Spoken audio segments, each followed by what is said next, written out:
Judge గారు నమస్తే sir. నమస్కారం శ్రీకాంత్ గారు. సార్ రామకృష్ణ గారు, నాకు ఇది ధర్మ సందేహం అంటారు చూడండి సార్. అది నిన్నటి నుంచి ఏంటంటే ట్విట్టర్ అంతా కూడా లేకపోతే సోషల్ మీడియాలో కూడా మోహన్ బాబు మంచు మనోజు మధ్య గొడవలే బాగా హైలైట్ అని అందులో అందరూ కూడా మోహన్ బాబుని విమర్శిస్తూ వచ్చారు.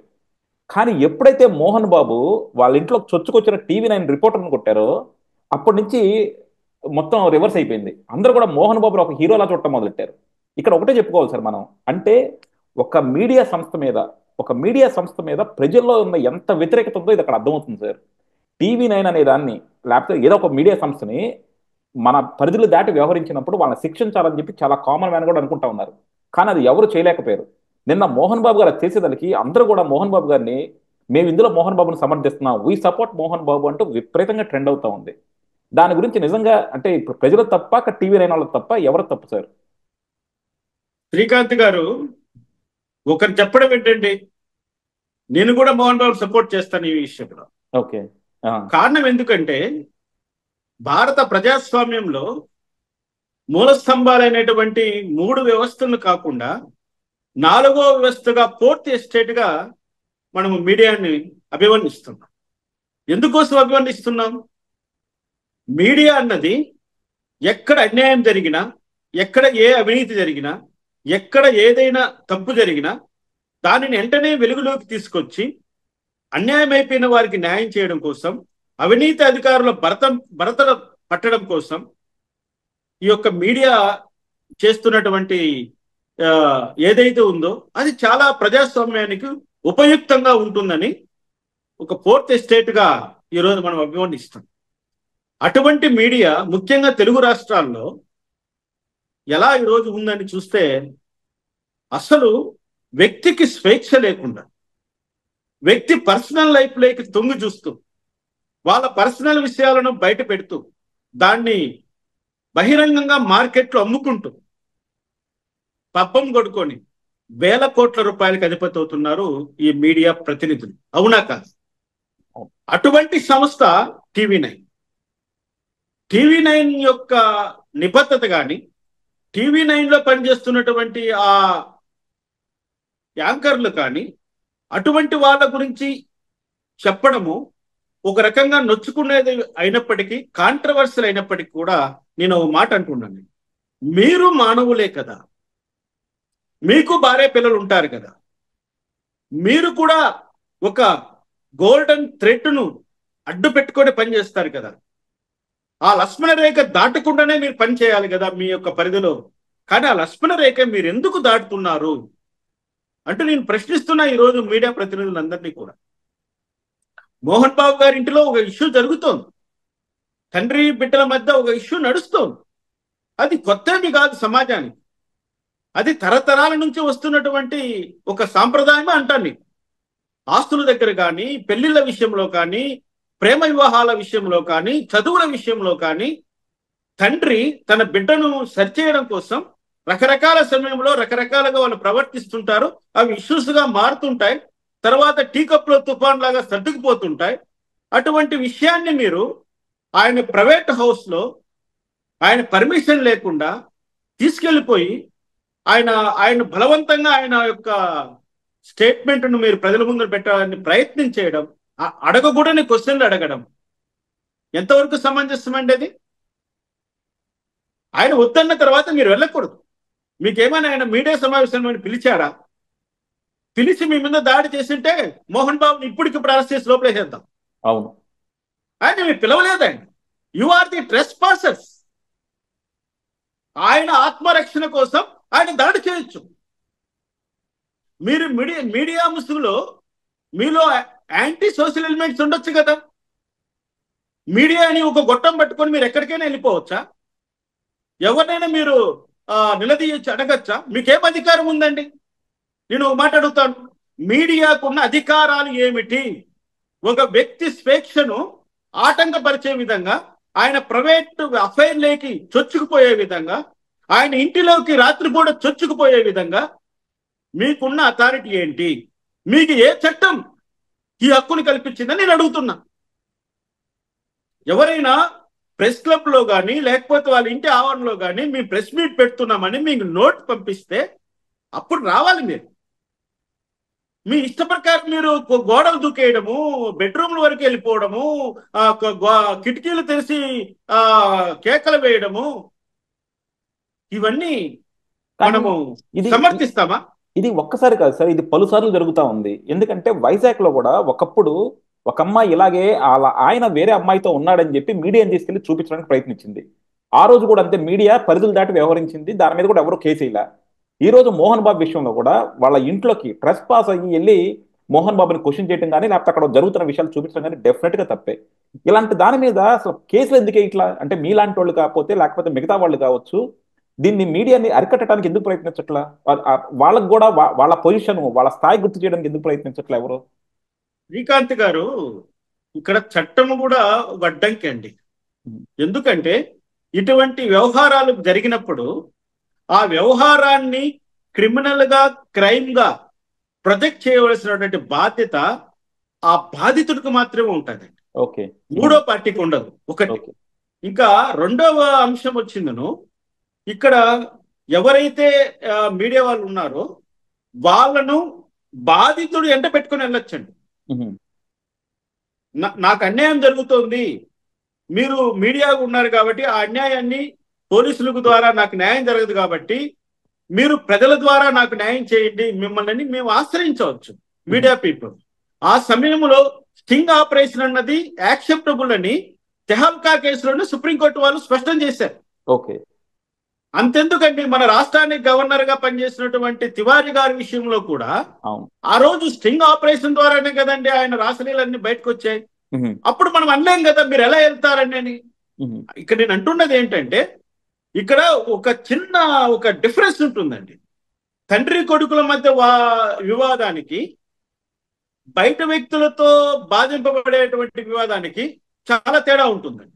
ఒకవేళ మోహన్ బాబు గారు ఇంకొక అమ్మాయిని అక్రమంగా ఏదో ఉన్నాడన్నప్పుడు వాళ్ళ సంబంధి మోహన్ బాబు గారు కొడుకో, కూతురో, భార్యో ఎవరెవరు మీడియాను అప్రోచ్ చేసి చూపించవచ్చు ఈ రాక్షసుడు ఎలా చేస్తున్నాడు అని. అది తప్పు కాదు. కానీ ఇక్కడ నిన్న జరిగినటువంటి ఎపిసోడ్ వాళ్ళ తండ్రి కొడుకుల మధ్య ఏదో చిన్న ఒక ఆస్తి తగాదో ఇంకోటి జరుగుతోంది, family dispute. It is purely civil dispute. More over it's not an criminal activity కాదు అది. వాళ్ళు ఒకరి మీద ఒకరు నిందలేసుకోవచ్చు, ఒకరి మీద ఒకరు చేసుకోవచ్చు, తండ్రిని కొడుకు కొట్టచ్చు, కొడుకును తండ్రి కొట్టచ్చు, అన్నదమ్ములు కొట్టుకోవచ్చు. వాళ్ళు మళ్ళీ ఒక దగ్గర కూర్చొని సర్దుకుంటారు అన్నీ కూడా. కానీ ఈ విధంగా మీడియా వాళ్ళు అక్కడికి వెళ్ళి అక్కడ వాళ్ళు అడగకూడని క్వశ్చన్ అడిగారు. అక్కడ ఆ టీవీ9 రిపోర్టరు అది నేను ఇక్కడ ప్రజలకు చెప్పదలుచుకోలేదు, ఎందుకంటే వాళ్ళ నుంచి రాలేదు ఇంకా అది ఇన్పుట్. చాలా ఇంటెలిజెంట్ క్వశ్చన్ అడిగారు మోహన్ బాబు గారిని వాళ్ళు. అది తప్పు కాదండి. రేపో మాపో ఒకవేళ ఆ విషయాన్ని మంచు మనోజ్ గారు బయట పెడితే అప్పుడు నేను చెప్తాను, నేను ఆల్రెడీ అక్కడ ఏం జరిగింది అంతా కూడా మన వాళ్ళు ఉన్నారు తెప్పించాను, ఇన్ఫర్మేషన్ వచ్చింది. ఓకే, అది కరెక్ట్ కాదు. ఒక తండ్రి లాంటి ఒక మామను ఆ ప్రశ్న అడగడము ఆయనకి ఎంతగా కోపం తెప్పించింది మోహన్ బాబు గారికి. మోహన్ బాబు గారు ఆల్రెడీ షార్ట్ టెంపర్ మనిషి అని అందరికీ తెలుసు. ఆయన దాడి చేస్తాడు అందరిపైన. అటువంటి వ్యక్తిని అటువంటి క్వశ్చన్ అడిగితే ఆయనకి ఇంకా రెట్టింపులో బీపీ పెరిగిపోయిందండి ఆ విషయం అడిగిందండి. ఓకే, అసలు ఇక్కడ జరుగుతున్నది ఏంటి, మీరు అడుగుతున్నది ఏంటి? చాలా దారుణం అండి. ఆ టీవీ9 రిపోర్టర్ అడిగిన క్వశ్చన్ చాలా దారుణమైన క్వశ్చన్ అడిగాడు. కొట్టడం వాస్తవం అక్కడ అదే జరగాలి, అది జరగాలి. టీవీ9 బేస్ అయిందే అలాంటి న్యూస్ మీద, టీవీ9 బేస్ అయిందే అలాంటి సెన్సేషన్ల మీద. కాకపోతే ఈ తర్వాత కూడా మీరు చూసారో లేదో సార్, ఆ తర్వాత కూడా అతనికి ప్లాస్టిక్ సర్జరీ చేయాలని, అతనికి సర్జరీ కూడా ఫ్రీగా చేయాలని చెప్పి, అలాగే న్యూస్ అంతా కూడా ఏదో టీవీ9 మీదకి డైవర్ట్ చేశారు తప్ప అసలు మొత్తం అంతా కూడా దాన్ని ఒక బయాస్గా ప్రొజెక్ట్ చేయడానికి మాత్రం ట్రై చేశారు. అండ్ ఈ రోజు కూడా టీవీ9 రజనీకాంత్ గారు వాళ్ళందరూ వెళ్ళి దాన్ని ధర్నాలు చేయటము, మోహన్ బాబు ఫ్యామిలీని దీన్ని మా ఇండస్ట్రీ నుంచి, తెలుగు ఫిల్మ్ ఇండస్ట్రీ నుంచి బ్యాన్ చేయాలని చెప్పడం, అవన్నీ కూడా కొంచెం ఎక్స్ట్రీమ్కి వెళ్ళి చేస్తున్నారేమో అనిపిస్తుంది. ఇప్పుడు తెలుగు ఇండస్ట్రీ నుంచి మోహన్ బాబు గారి కుటుంబాన్ని ఎందుకు వెలివేయాలండి? TV9 కొట్టినందుకు TV9 వెలివేయాలి. ఇటువంటి తప్పుడు ప్రచారాలు, ఇటువంటి తప్పుడు కూతలు కూసే మీ టీవీ9 తెలుగు రాష్ట్రాల నుంచి తరిమేయాలి. ఫస్ట్ మీరు చేసిన హంగామా అంతా ఇంతనా గత 5 సంవత్సరాల నుంచి? గత 5 సంవత్సరాల నుంచి జగన్మోహన్ రెడ్డిని అడ్డు పెట్టుకొని మీరు చేసిన దుక్షణలు అన్ని చెప్పుకోవడానికి ఏమన్నా అవకాశం ఉందా ఇక్కడ? ముందు మీ TV9 ఈ తెలుగు రాష్ట్రాల నుంచి తరిమేయాలి.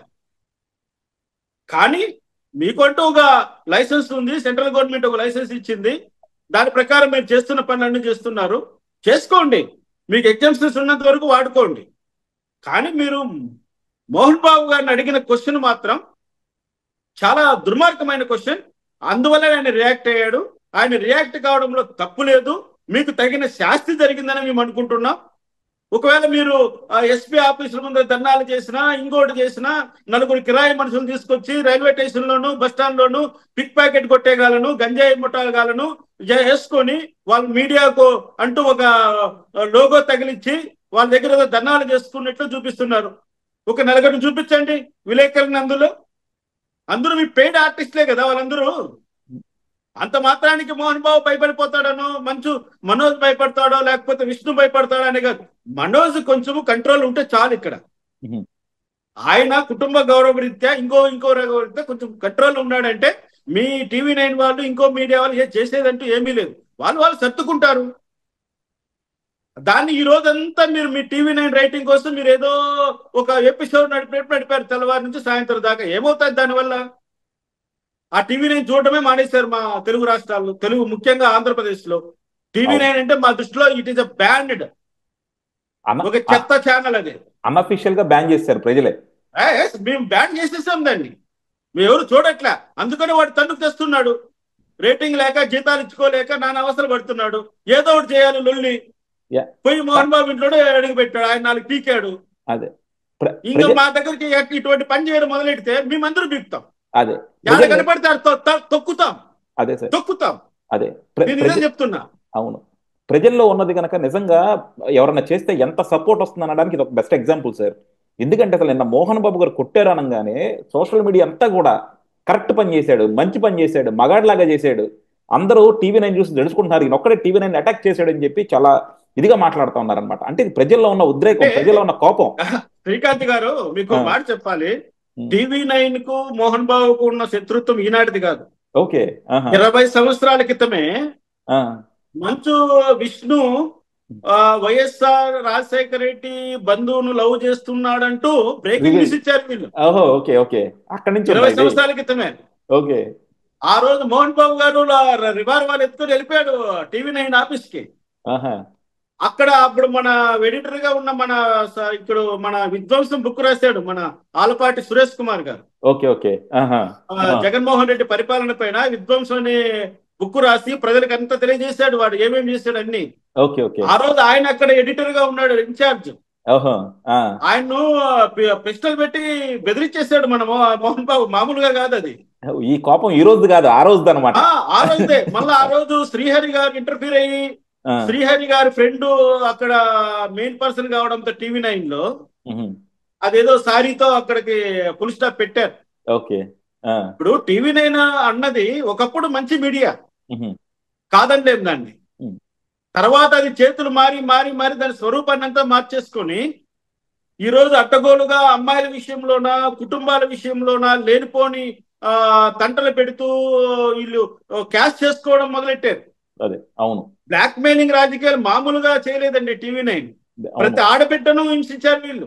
అవును, సెలబ్రిటీ అన్న వాళ్ళని ప్రతి ఒక్కరిని హింసించారు వీళ్ళు. మీడియా అన్న పేరుతో దళిత లీడర్లందరినీ హింసించారు వీళ్ళు. మా మహాసేన రాజేష్ ను స్నేక్ వల్లి అంటాడు మా మహాసేన రాజేష్ ఆ యాంకర్ ని. ఇప్పటికీ కూడా చాలా యుద్ధం జరిగింది. ఆయనకు భయపడిపోయి ఆమె టీవీ మీడియా కూడా వదిలేసింది కదా సార్. అంతా ఇది ఏంటంటే సరైనోడు తగిలితే దోల ఎలా తీరిపోతుందో వీళ్ళకి నిన్న తెలిసి వచ్చింది ఈ విషయంలో. అదే, కానీ చూడాలి చట్టం ఏం చెప్తుంది. అది చట్ట వ్యతిరేకమైన చర్య మోహన్ బాబు గారు చేసింది కాదన్ను. అయినప్పటికీ కూడా నేను ఒక లాయర్ గా, ఒక జడ్జి గా నేను ఆయన ఎందుకు సపోర్ట్ చేస్తున్నానంటే ఆయనకి అది సెల్ఫ్ డిఫెన్స్. అది సెల్ఫ్ డిఫెన్స్. అదేలే, తన ఇంటిలోకి ఎవరైనా వచ్చినా, తన పైకి ఎవరైనా వచ్చినా తనను తను కాపాడడం కోసం ఎదుటి వ్యక్తి పైన బల ప్రయోగం చేసే అధికారాన్ని చట్టమే ఇచ్చింది. ఓకే, కాబట్టి మోహన్ బాబు గారు చేసింది ఎథికల్ గా కరెక్ట్, లీగల్ గా correct. Okay, yes, both side he is correct. Okay okay, అలాగే ప్రజలు అనుకున్నది కూడా చేశారు కాబట్టి ప్రజల మద్దతు కూడా ఉంది దానికి. Yes, yeah, correct. Thank you అండి, థ్యాంక్ యూ. తప్పకుండా. Thank you.